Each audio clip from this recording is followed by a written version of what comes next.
오늘 하나님께서 우리에게 주시는 말씀은 요한복음 21장 20절부터 25절까지 말씀입니다.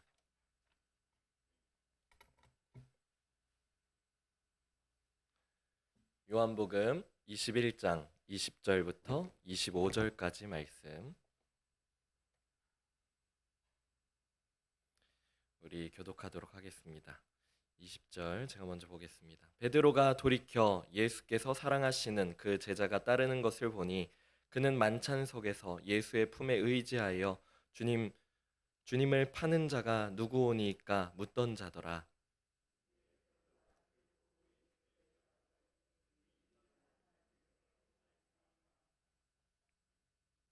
예수께서 이르시되 내가 올 때까지 그를 머물게 하고자 할지라도 내게 무슨 상관이냐 너는 나를 따르라 하시더라.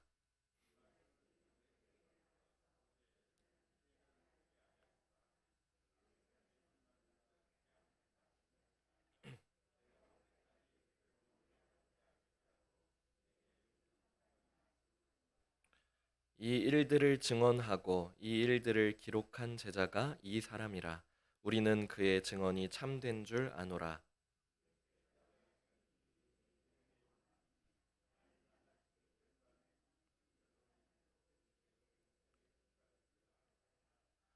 아멘. 아멘. 부활하신 예수님께서 제자들을 찾아오셔서 그의 부활하신 몸을 제자들에게 보여주셨습니다. 그리고 아버지께서 나를 보내신 것 같이 그리고 나도 너희를 보낸다 그렇게 말씀하시면서 이 제자들에게 사명을 그렇게 주셨습니다. 그리고 성령을 받으라 그렇게 말씀하시면서 주님께서 주신 이 사명을 따라서 살아갈 때에는 성령을 받아서 성령을 통하여서 그 일들을 감당해야 되는 것임을 그렇게 반드시 알려주셨습니다. 그럼에도 베드로와 그리고 다른 6명의 제자들은 성령을 따라서가 아니라 베드로의 말을 따라서 그렇게 디베랴 호수로 물고기를 잡으러 갔습니다. 하지만 그곳으로도 부활하신 예수님께서는 다시 한번 그들에게 찾아와 주셨습니다. 밤새 그들은 물고기 한 마리도 잡을 수 없었지만 예수님의 말씀을 따라서 그물을 배 오른편에 그렇게 내렸을 때 그들의 그물이 차고도 넘쳐나도록 그렇게 큰 물고기들을 많이 잡을 수가 있었습니다. 예수님께서 또한 차려주신 아침 식사, 이 아침 식사를 그들이 맛있게 먹고 마치고 나서 이제 예수님께서는 베드로를 따로 부르시는 것을 볼 수가 있습니다. 그리고는 그 디베랴 호수변을 같이 걸으시면서 질문을 하셨죠. 예수님은 이 질문들을 통하여서 베드로가 숨기고 싶고 그렇게 덕지덕지 가리고 싶고 그렇게 감춰두고 싶고 덮어놓았었던 그 모든 상처, 이 모든 아픔들을 다시 이제는 끄집어내셔서 치료해 주시기를 원하셨던 것이었습니다.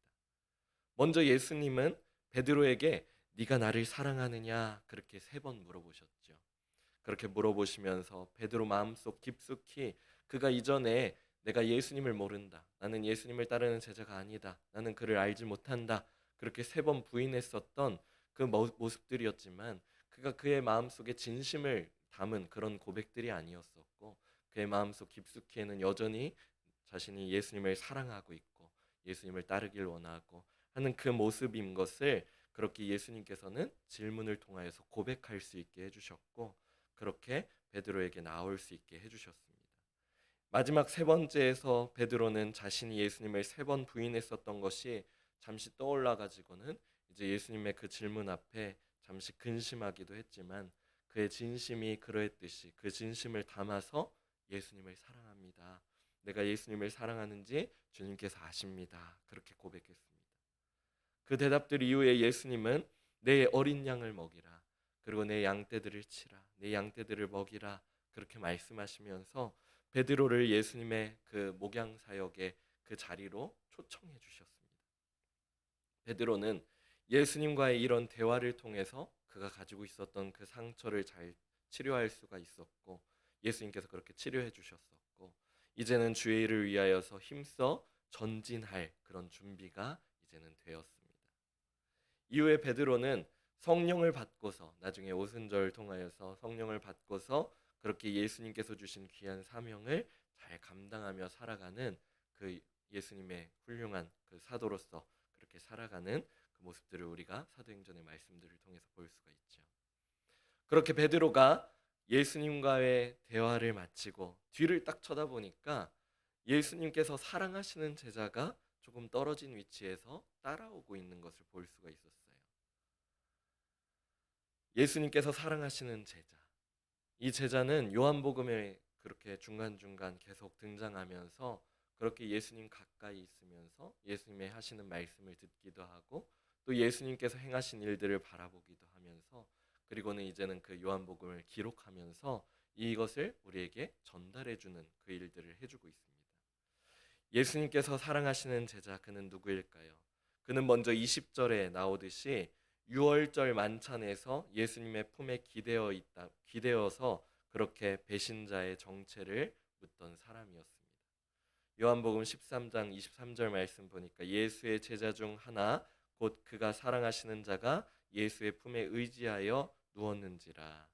그런 다음에 예수님께서 이 제자들 중에 한 사람이 예수님을 팔 것이다 그렇게 말하니까 베드로가 급해가지고는 물어보고 싶은 거예요. 그게 누군지 물어보고 싶은데 베드로와 예수님은 자리가 조금 떨어진 위치였었기 때문에 이것을 그냥 큰 소리로 얘기했다가는 괜히 큰 소리로 물어봤다가는 지금 한참 유월절 그 만찬을 즐기고 있는 가운데 제자들이 오랜만에 그 만찬을 먹고 있는 가운데 괜히 찬물을 끼얹는 듯한 그런 상황이 발생할 수도 있고 그리고 또 어찌 보면 감히 또 예수님께 그거에 대해서 물어봤다가 혹시 그게 또 자신이 될 수도 있을지도 모르고 그런 상황 가운데에서 그 옆에 있었던 예수님 옆에 앉아 있었던 예수님 옆에서 그렇게 기대어 누워 있었던 그 주께서 사랑하시는 자에게 그것을 시켜서 하게 되죠. 그래서 25절 말씀 보니까 그가 예수의 가슴에 그대로 의지하여 말하되 주여 누구니이까. 그러니까 이 주께서 사랑하시는 제자는 예수님 곁에 그렇게 기대어서 누워 있었기 때문에 조용한 목소리로 그렇게 물어볼 수가 있었겠죠. 유대인들은 이런 연회 자리에서 그리고 만찬을 할 때는 식사를 할 때 우리가 흔히 그렇게 앉아서 식탁에 앉아가지고 뭐 식사를 한다든지 하는 그런 모습으로 식사를 하는 것이 아니라 흔히 발을 쭉 뻗고 나서 기대어서 누울 수 있는 그런 모습 가운데서 침상에서 그렇게 식사를 즐겼다고 하죠. 그런 가운데 예수님께서 제자들과 식사를 하실 때에도 그렇게 식사를 하셨는데 그 옆에는 예수님 옆에는 누가 있었다고요? 예수님께서 사랑하시는 제자, 예수께서 사랑하시는 제자가 그 가운데 바로 옆에 있었고 함께 식사를 하면서 예수님의 품에 그렇게 기대서 질문도 할 수 있고 그렇게 할 수도 있었던 그 역할을 했던 것이 바로 그 제자였다는 것이죠. 궁금한 게 많았던 베드로, 그는 직접 예수님께 묻지를 못했습니다. 그는 예수님과 조금 떨어진 곳에 위치하였기 때문이겠죠. 아까 말씀드렸다시피 만찬의 그런 분위기를 해칠 수도 있고 혹시라도 모르게 분명 자신은 그렇게 생각하지 않지만 자신은 절대로 그럴 리 없다고 생각하지만 혹시라도 뭐 그런 일이 자신에게 발생하게 될지도 모를 그런 모습 가운데 그렇게 예수님께서 사랑하시는 제자를 통하여서 그렇게 질문을 시켰습니다. 예수님께서 사랑하시는 제자는 그렇게 늘 예수님 곁에 있었습니다. 심지어 이렇게 식사 자리에서도 예수님 곁에 앉아서 식사를 했어요. 우리는 식사를 하게 될 때 특히 자리를 어디에 앉느냐에 따라서 이게 참 중요하죠. 특히 뭐 회식 같은 자리에서 어떻습니까? 가능하면 조금 이렇게 어떤 분들 같은 경우에는 가능하면 조금 부장님 멀리 떨어져 있는 자리에 앉고자 하시는 분들도 있을 거고 또 어떤 분들은 또 가까이 앉아서 조금 심도 깊은 그런 대화를 좀 하고 싶은 사람들도 있을 것이고 어쨌든 이 식사 자리라는 것도 그렇게 어느 자리에 앉느냐에 따라서 그 사람과의 관계를 나타내고 그것이 얼마나 내가 편안한지 그 자리가 편안한지 그 사람과의 관계가 편안한지 아니면 조금 불편한지를 나타내 주기도 할 수 있겠는데요. 이 예수님께서 사랑하시는 이 제자는 이 식사 자리에서도 예수님 곁에 앉아서 바로 옆에 앉아서 그렇게 예수님께 기대어서 그렇게 식사를 했다라고 성경은 이야기를 하고 있습니다. 그는 예수님 곁에 있으면서 그렇게 예수님의 말씀을 들었었고 또 예수님께서 행하시는 그런 일들을 가까이서 지켜왔습니다. 우리는 어떻습니까? 우리의 삶에 있어서 우리는 누구를 가까이 하고 있고 누구를 멀리 하고 있습니까? 또 이제는 우리가 예수님을 믿고 예수님을 따르는 삶을 살아가고 있는데 예수님과 우리의 거리는 얼마나 그렇게 유지를 하고 계십니까? 인간과 사람들과의 관계에 있어서 우리가 엄청 가까운 사이라도 할지라도 때로는 어느 시점에서는 그렇게 관계를 어느 시점에선 거리를 조금 두기도 하죠. 뭐 요즘에는 아무리 부부 사이라고 해도 개인 프라이버시나 뭐 이런 것들이 있기 때문에 좀 개인적인 시간을 갖기도 하거나 아니면 뭐 각자 뭐 그런 뭐 약간 중요한 개인적인 그런 일들이 있어서는 너무 관심을 갖지 않거나 그런 모습들이 있는데 우리가 주님께 있어서는 어떠한 모습 가운데 있습니까? 때로는 어떻게 주님을 믿다 보면은 주님께서는 이 부분에 있어서는 주님께서 나를 조금 터치하지 않으셨으면 좋겠다 하는 부분도 있고 또 어떤 부분에는 주님께 온전히 맡겨드릴 수 있는 부분들도 있고 그래서 더욱더 가까이 가길 원하는 부분도 있고 또 어느 면에서는 조금 떨어져서 조금은 이렇게 나에게 이거에 있어서는 조금 관심을 갖지 않았으면 좋겠다 하는 그런 부분들도 있지 않습니까? 그렇지만 우리는 늘 주님께 가까이 해야 할 줄 믿습니다. 예수님은 주님을 가까이 하는 사람을 좋은 편에 있다고 말씀을 하셨어요. 예수님께서 베다니에 방문하셨을 때 나사로의 집에 방문하였을 때 그 가운데 예수님을 맞이하는 사람들이 있었습니다. 예수님을 맞이했었던 나사로 그리고 그의 여그 자매들이었었던 남매들이었었던 마르다와 마리아가 있었죠. 근데 마르다와 마리아의 모습이 어떻게 예수님과 가까이 있었고 멀리 있었는지를 조금 보자면은 그것에 관점을 두고 보자면은 마르다는 그곳에 모여 있었던 많은 사람들 그리고 특히 예수님을 대접하기 위해서 그렇게 분주하게 주방을 왔다 갔다 하고 또 방을 왔다 갔다 하면서 그렇게 대접하고 준비하는 일에 바빴었습니다. 반면에 마리아는 예수님의 곁에 앉아가지고 예수님 바로 밑에 앉아가지고는 예수님의 말씀을 들었다고 했었죠. 그렇게 시간이 조금 지나고 나니까 마르다가 예수님께 자신의 분주함을 말씀드리는 거예요. 내가 얼마나 이렇게 바쁘고 일을 하고 있고 분주한 가운데 있는데 마리아로 하여금 자기를 조금 돕도록 해달라고 예수님께 그렇게 요청을 했습니다. 하지만 예수님께서는 무엇이라고 말씀하십니까? 누가복음 10장 41절 42절 말씀 우리 같이 한번 읽어보겠습니다. 주께서 대답하여 이르시되 마르다야 마르다야 네가 많은 일로 염려하고 근심하나 몇 가지만 하든지 혹은 한 가지만이라도 족하니라. 마리아는 이 좋은 편을 택하였으니 빼앗기지 아니하리라 하시니라. 아멘. 마리아는 예수님의 발 밑에까지 딱 가까이에 앉아가지고는 예수님이 하시는 말씀 한 토시 한 토시도 빼먹지 않고 듣기 위하여서 그렇게 가까이 앉아서 그렇게 들었습니다. 예수님께서는 그것이 더 좋은 편이라고 말씀하시는 거예요. 그렇게 가까이 하는 것이 더 좋은 편이다. 그렇기 때문에 빼앗기지 않을 것이다 라고 말씀하십니다. 사랑하는 우리 성도님들께서도 주님과 더욱더 가까이 더욱더 더 가까이 그렇게 하심으로 말미암아서 주님의 말씀을 듣고 또 주님의 일하심을 경험하시기를 축복합니다. 아멘. 우리가 주님께 더욱더 가까이 나아갈수록 또 주님께 더욱더 주님을 붙들고 의지하며 나아갈수록 주님께서 우리에게 역사하시고 그 일하시는 것을 우리가 온전히 느끼고 경험할 수 있을 줄 믿습니다. 우리의 인생에 있어서 무엇이 복입니까? 우리의 인생에 있어서 주님을 가까이 하는 것이 최고의 복임을 믿으시기 바랍니다. 아멘. 그렇게 예수님께서 사랑하시는 제자는 예수님을 가까이서 끝까지 그렇게 따랐던 것을 볼 수가 있습니다.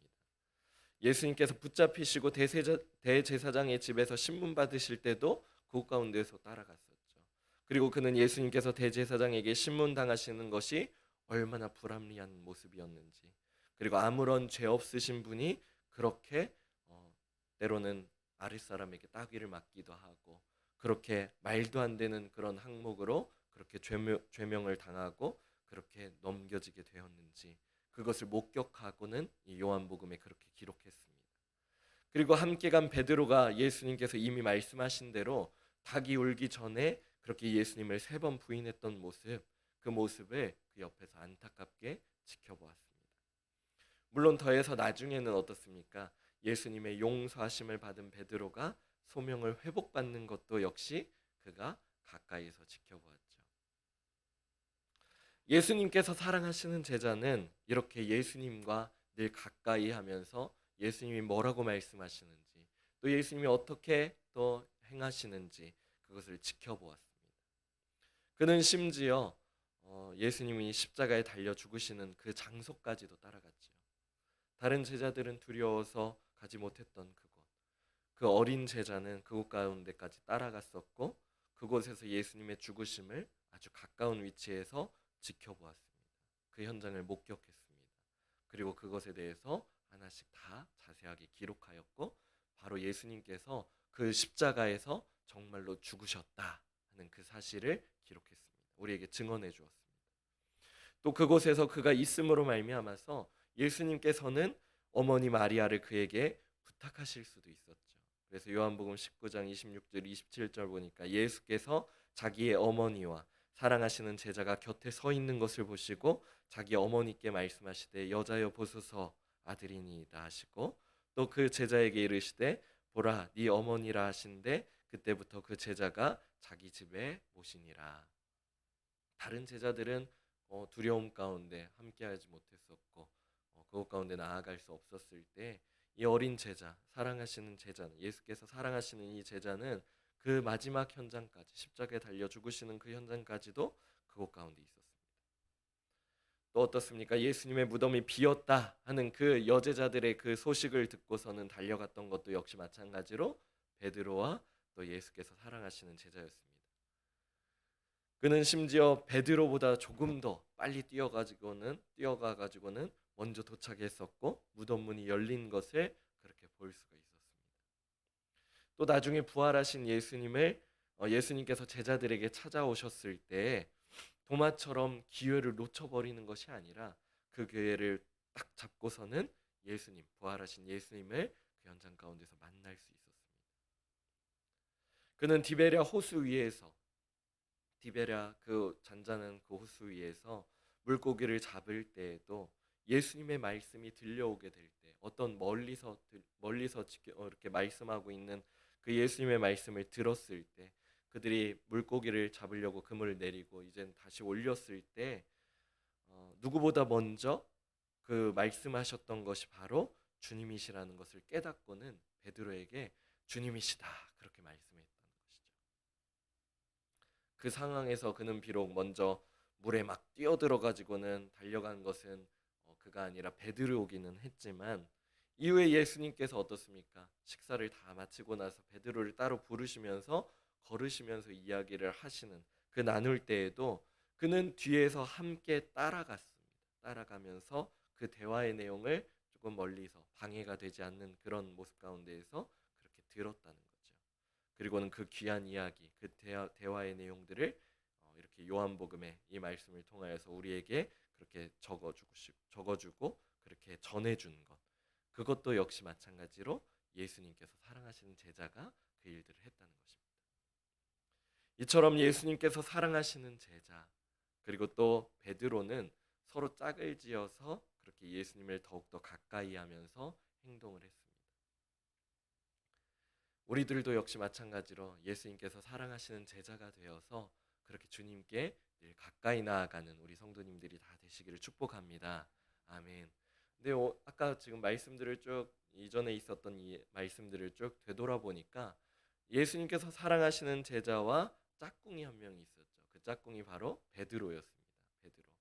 베드로는 이후에도 초대교회 그 사역 가운데 있을 때에도 미문에서 이렇게 일으켜 세우는, 안전뱅이를 일으켜 세우는 그 일들 가운데 있을 때에도, 그렇게 기도하는 가운데 기도하려고 그렇게 갔었을 때에도 베드로 혼자만 갔었던 것이 아니라 요한과 함께 같이 짝을 지어서 그렇게 다녔었던 것을 볼 수 있는데요.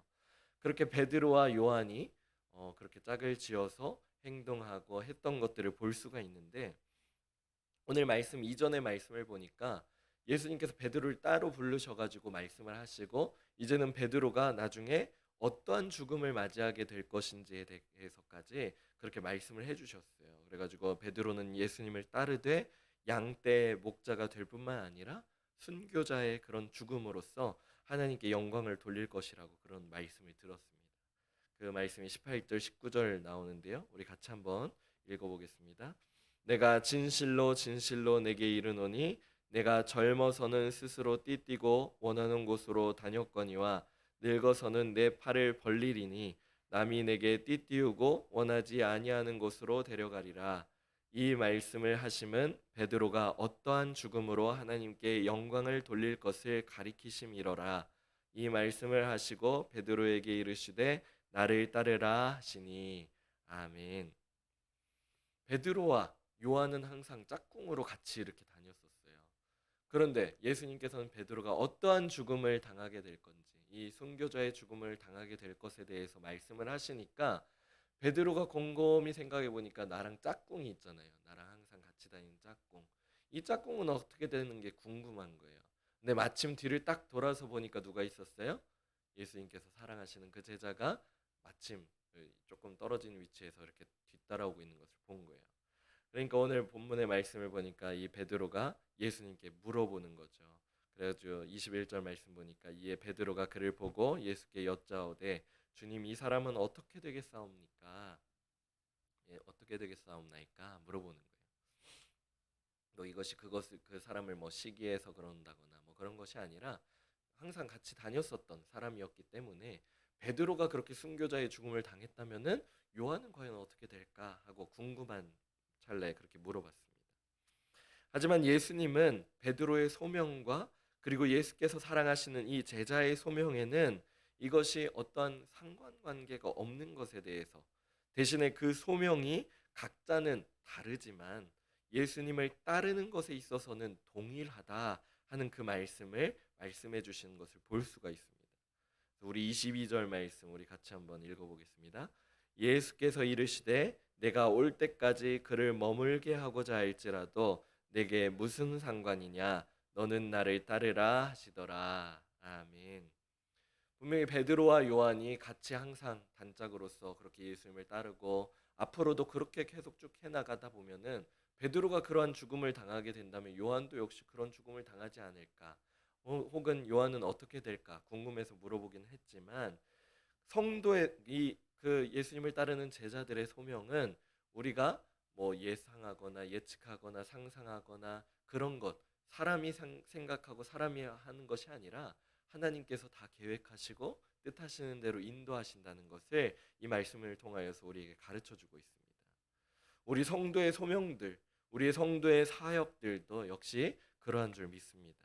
그것에 있어서 가장 중요한 것은 누가 어떠한 일을 하느냐가 중요한 것이 아니라, 누가 어떠한 일을 어떻게 하느냐가 중요한 것이 아니라 모두가 다 하나님의 부르심에 결코 실수가 없고, 그러니까 우리 성도님들을 주님께서 부르신 데 있어서는 각자의 일들이 다 따로따로 있겠지만, 각 지체로서 할 일들이 다 따로따로 맡겨져 있지만 하나님께서 우리 성도님들을 부르시고 우리 모두를 부르신 데에는 실수가 없으시다는 것이죠. 그리고 주님께서 부르신 데에는 그렇게 결코 실수가 없고 후회하심도 없음을 우리가 깨달아야 할 줄 믿습니다. 하나님은 사랑하는 우리 성도님 한 분 한 분을 뜻을 가지고 불러주셨고 그에 맞는 은사들을 허락해 주심으로 말미암아서 그 사명을 다해서 그렇게 살아갈 수 있게 해주셨다는 사실을 믿으십니까? 아멘. 그것을 따라서, 그것을 따라서 우리가 그렇게 마지막 예수님께서 말씀하신 것처럼 너는 나를 따르라 말씀하신 것처럼 우리는 다른 사람의 그런 것들을 바라보는 것이 아니라 우리는 열심히 주님을 따라서 나아가야 될 줄 믿습니다. 그럼에도 불구하고 우리는 간혹 서로의 그런 사역들이나 아니면 소명에 대해서 그렇게 바라보게 되기도 하고, 때로는 어떤 때에는 그것을 의아해하기도 하고, 저 사람은 어떻게 저런 일을 하게 되었을까? 저 사람은 과연 저런 일을 과연 할 수가 있을까? 내가 스스로 판단해 보기도 하고 의아해하기도 하고, 때로는 부러워하기도 하고, 나도 저런 일을 좀 했으면 좋겠는데 하면서 부러워하기도 하고, 때론 어떤 때에는 자리를 조금 바꿨으면 하면서 그렇게 바라기도 하지요.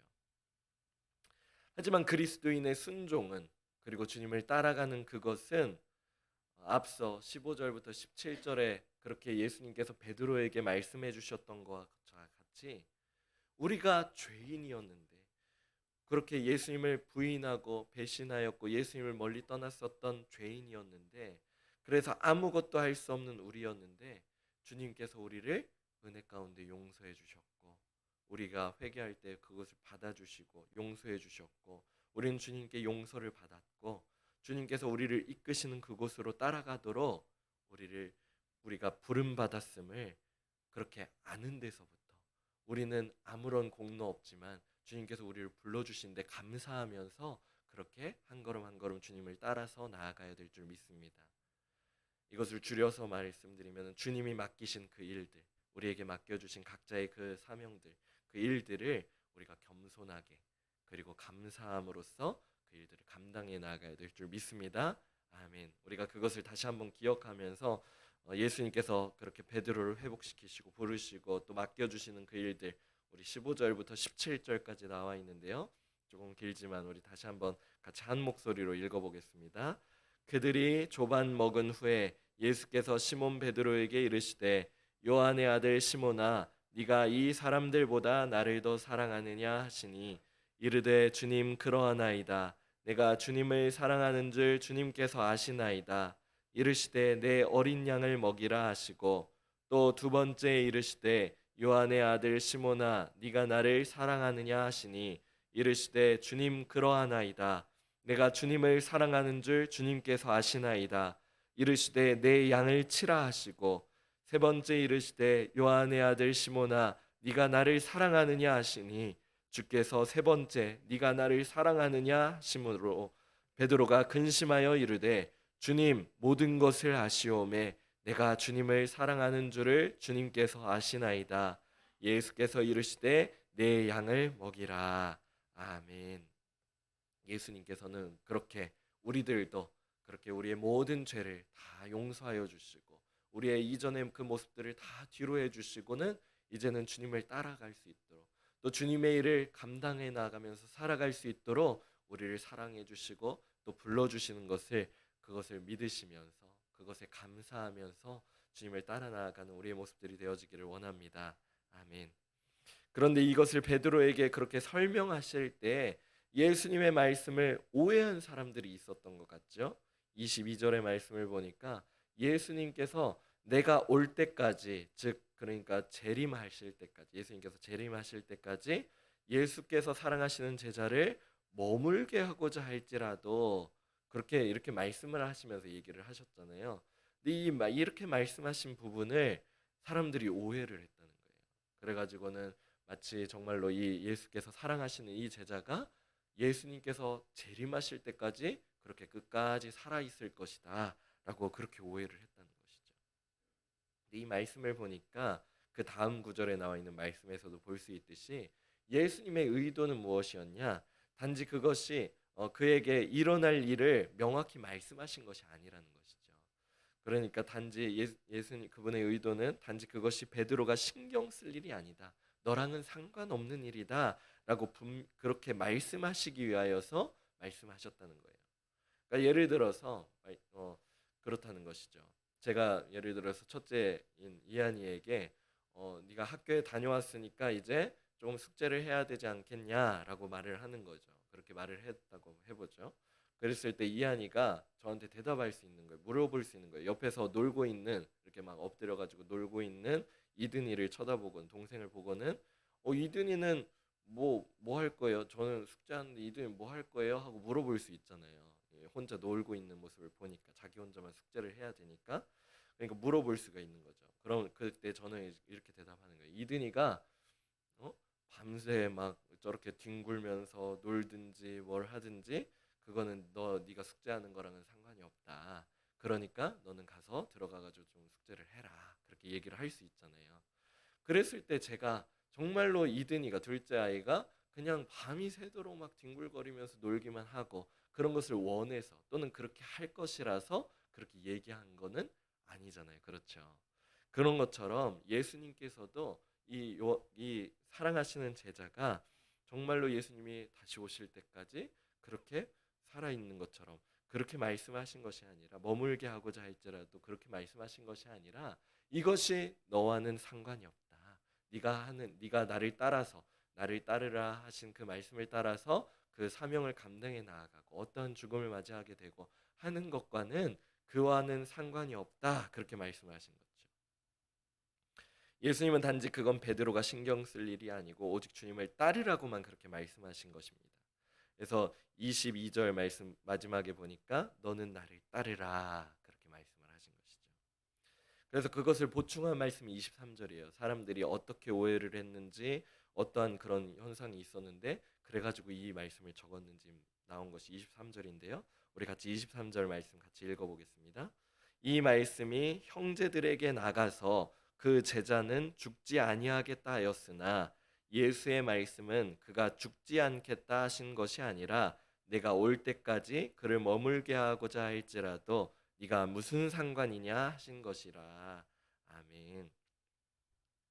이것이 베드로와 그리고 그 예수께서 사랑하시는 제자 각각 예수님께서 주시는 그것들이 서로에게 상관할 일이 없이 각자 그렇게 예수님을 열심히 따라서 주님의 일을 행하고 하는 것이 더 중요하다. 그렇게 말씀하신 것이죠. 예수님께서 사랑하시는 제자에 대해서 우리는 그가 요한복음의 저자인 이처럼 모습인 것을 우리가 쭉 보아서 이렇게 보았습니다. 그 말씀을 들어와서 알듯이 이것은 사도 요한이 아닐까 하고 우리가 이렇게 알고 있습니다. 그는 12사도들 가운데 가장 오래 그렇게 살아남기도 했었죠. 실제로. 그렇기 때문에 초대교회 사이에서는 요한이 정말로 주님께서 재림하실 때까지 그렇게 살아남을 것이라는 그런 소문이 돌았던 것 같습니다. 그런데 만약 요한이 죽은 후에도 만약에 예수님이 다시 오시지 않는다면, 예수님의 재림이 그렇게 실현되지 않는다면 사람들이 생각할 수 있을 거예요. 야, 말씀이 믿을 만한 것이 아니구나. 예수님께서 분명히 그렇게 말씀하셨는데 어떻게 된 것이냐라고 생각할 수 있기 때문에 이렇게 23절에서 그것을 보충하여서 그렇게 말씀하는 것을 볼 수가 있습니다. 그래서 그런 오해가 없도록 하기 위하여서 그런 것이죠. 이처럼 하나님의 말씀은 이미 성경을 통해서 우리에게 주어졌습니다. 주어졌지만 그것을 우리가 읽고 그것을 해석할 때에는 어떻게 해야 됩니까? 나의 뜻과 내가 원하는 대로 해석하고 내가 원하는 대로 해석하거나 내가 생각대로 해석하는 것이 아니라 성령의 조명해 주심을 통하여서 성령께서 우리에게 알려주시는 대로 그 말씀을 받고 그것을 읽어 나가야 될 줄 믿습니다. 자칫 자의적으로 그 말씀을 해석해 나가다가는 우리가 말씀을 오해하기가 쉽고 말씀이 마치 거짓말을 한다고 그렇게 오해할 수 있고 하기 때문입니다. 말씀은 이렇게 서로 밀접하게 그렇게 연결되어 있어 가지고는 한 가지가 이렇게 거짓말로 이렇게 여겨지거나 그렇게 되면은 마치 도미노가 하나가 무너졌을 때 그냥 하나만 무너지는 것이 아니라 연속된 그런 다른 그런 것들도 넘어지듯이 이 말씀 전체가 다 와르르 전부 다 무너질 수가 있는 것이죠. 따라서 말씀을 볼 때에는 우리가 성령을 의지하면서 말씀을 읽기 전에도 성령님 나에게 말씀을 잘 읽을 수 있게 해주시고 잘 볼 수 있게 해주셔서 말씀을 바르게 깨달아 알 수 있게 도와주세요. 그렇게 기도하면서 읽고 또 말씀을 받을 때에도 그렇게 내가 원하는 대로 받는 것이 아니라 내가 원하는 대로 생각하고 말씀을 받는 것이 아니라 하나님께서 나에게 주시는 대로 성령님을 의지하면서 그렇게 말씀을 받아야 될 줄 믿습니다. 이렇게 요한복음의 말씀이 끝맺어졌습니다. 마지막 24절, 25절의 말씀처럼 요한복음은 예수님께서 사랑하시는 이 제자가 주님을 열심히 가까이서 따르면서 그렇게 목격하고 들었었던 그 모든 경험들과 그리고 예수님의 그 말씀들을 통해서 예수님이 정말로 진실로 하나님의 아들이시구나 라는 것을 우리에게 가르쳐 주었습니다. 그 말씀을 우리가 이 말씀을 통하여서 요한복음의 말씀을 통하여서 보았고 또 그분이 정말로 그리스도이시고 메시아이심을 증언한 것을 우리가 말씀을 통해서 보았습니다. 그리고 요한복음에 기록된 말씀 이외에도 예수님께서는 사실 행하신 일들이 훨씬 더 많지만 예수님을 설명하는데 부족함이 없이 그렇게 기록했음을 우리에게 알려줬습니다.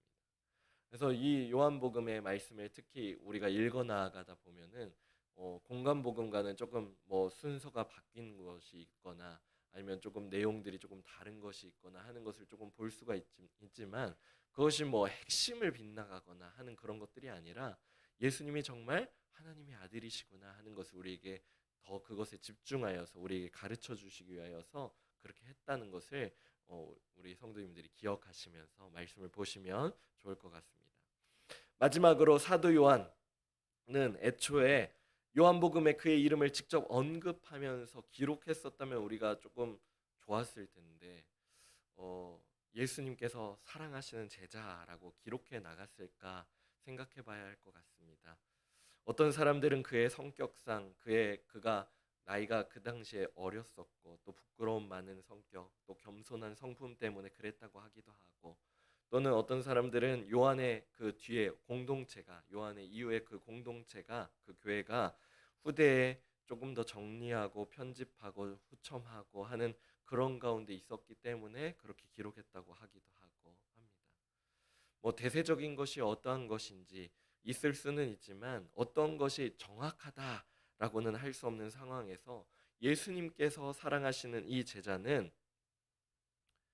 제자라는 것이 이 말씀이 우리에게 들려지는 이 말씀은 아까도 제가 말씀드렸다시피 예수께서 사랑하시는 제자는 바로 오늘날을 살아가는 우리가 되어야 될 줄 믿습니다.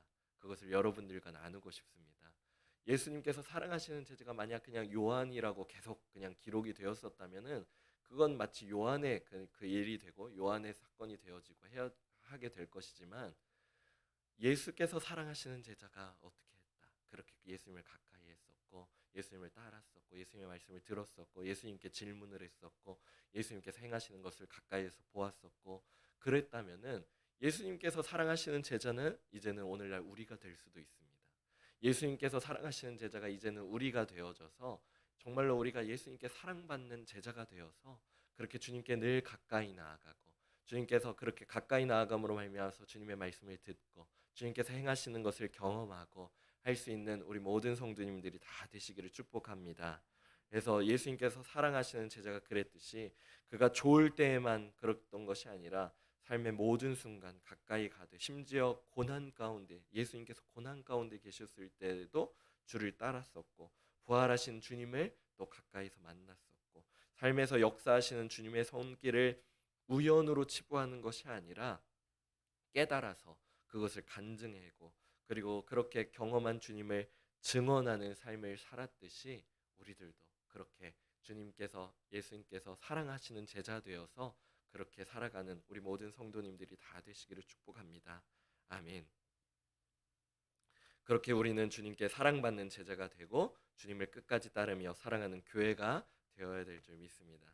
그래서 마지막으로 함께 저를 따라서 한번 해보겠습니다. 우리 손을 하나 이렇게 불끈 쥐고서 저를 따라서 해보겠습니다. 주님을 항상 가까이 하고 성령을 쫓아 주님의 뜻대로 살고 우리를 죽기까지 사랑해 주신 주님을 힘써 전하는 예수님께서 사랑하시는 제자 양희범. 네. 안 속으셨네요. 네. 양희범 본인의 이름을 얘기하시면서 예수님께서 사랑하시는 제자 양희범 그렇게 예수님께 사랑받는 그런 제자 되시는 우리 모든 성도님들 주님을 가까이 하고 또 주님을 힘써 전할 수 있는 우리 모든 성도님들이 다 되시기를 축복합니다. 아멘. 우리 말씀을 기억하면서 우리 같이 찬양 드리기를 원합니다. 하나님께로 더 가까이 나아갑니다. 우리 찬양하도록 할 텐데요. 여기서 말하는 하나님은 이 요한복음의 그 메인 주제라고 할 수 있겠죠. 예수님은 바로 하나님의 아들이시다. 그분은 인자이시고 하나님의 아들이시고 하나님의 본체이시다. 나를 보았은즉 내 아버지도 보았다. 그렇게 말씀하신 것처럼 그 하나님께로 예수님께로 우리가 더욱더 가까이 나가기를 원합니다. 특히 이번에 지금 사순절 기간을 보내고 있습니다. 주님께서 당하신 그 고통 그 고난 가운데 우리가 더욱더 가까이 나가며 우리도 그것을 경험하고 또 그 가운데 우리가 힘써 주님을 증언할 수 있는 우리의 삶이 되어지길 원합니다.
십자가에서 모든 고통과 고난을 당하셨던 주님께서 왜 지금도 고통당하실까요? 생각해보니까 주님께서 고통당하시는 이유는, 고난당하시는 이유는, 아파하시는 이유는 이 시대를 살아가고 있는, 주님을 따라서 살아가고 있는 이 세상의 모든 습관과 가리즘을 버리고 이제는 주님을 따라 나아가는, 그래서 세상에 미움받고 세상으로부터 고난당하고 있는 주님의 성도들, 주님의 그 제자들, 사랑하는 제자들을 위하여서 아파하시고 고통당하시면서 우리를 위하여서 그렇게 끝까지 사랑하시면서 변함없는 사랑으로 우리를 안아주시고 이끌어주시고 계시는 주님을 우리가 다시 한번 기억할 수 있기를 원합니다. 우리 같이 고백합시다. 하나님께로 더 가까이 갑니다. 고통 가운데 계신 주님, 나만 당한 고통이 아니라 주님께서 하십니다. 변함없는 주님의 크신 사랑, 영원히 주님만을 변함없는 주님의, 변함없는 주님의 크신 사랑,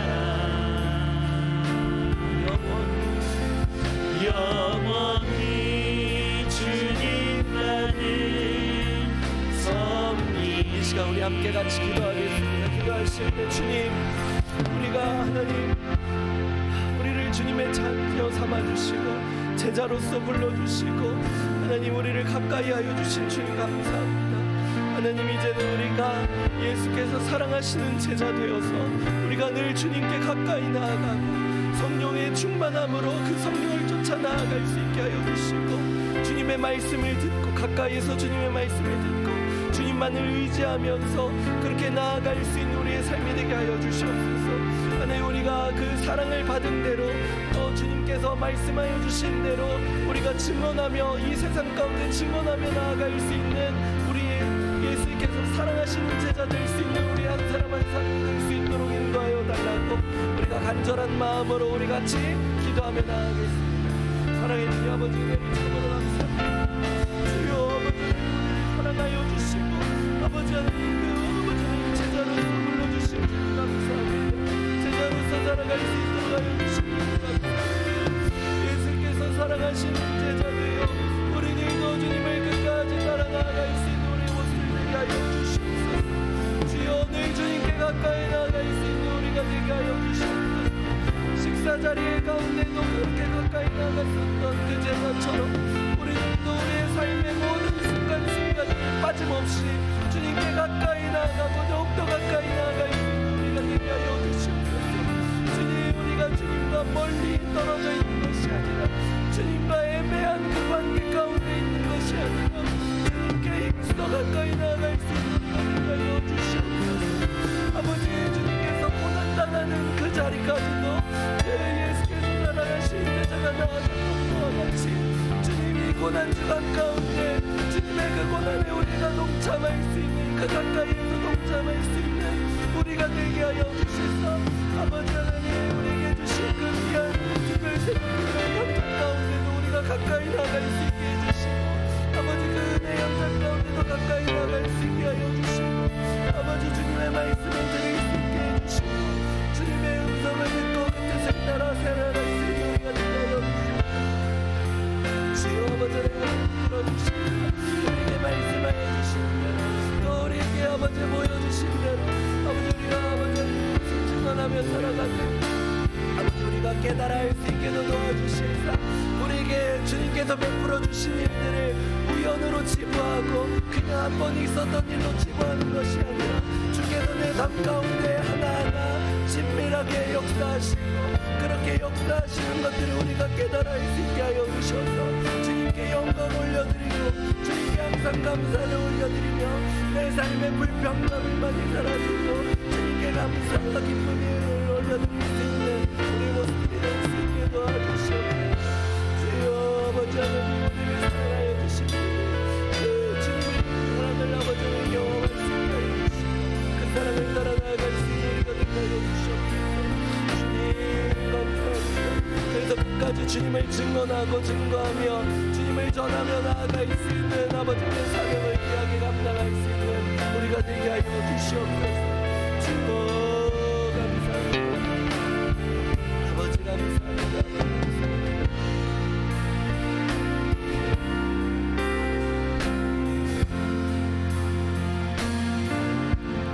사랑의 하나님, 참 감사합니다. 하나님, 우리를 죄악 가운데에서 불러주시고 하나님 주님의 자녀 삼아주시고 이제는 주님을 따라 살아갈 수 있도록 하나님 제자로서 살아갈 수 있도록 인도하여 주신 주님 감사합니다. 하나님, 우리가 어중이 떠중이 제자 되는 것이 아니라 하나님 주님을 더욱더 가까이 따르고 가까이서 주님을 섬길 수 있는 하나님 주님께 사랑받는 제자 될 수 있게 하여 주시옵소서. 하나님, 우리가 이 마지막 때를 살아갈 때 정말로 남은 자를 찾으시는 주님, 하나님 정말 그 남은 자 되어서 하나님 끝까지 주님을 섬기고 따라 나아갈 수 있는 우리가 되게 하여 주시사, 우리의 모든 삶에서 주님을 경험하고 주님의 말씀을 듣고 그 음성을 깨달아 알아서 그 뜻대로 살아갈 수 있는 우리 모두가 되게 하여 주시옵소서.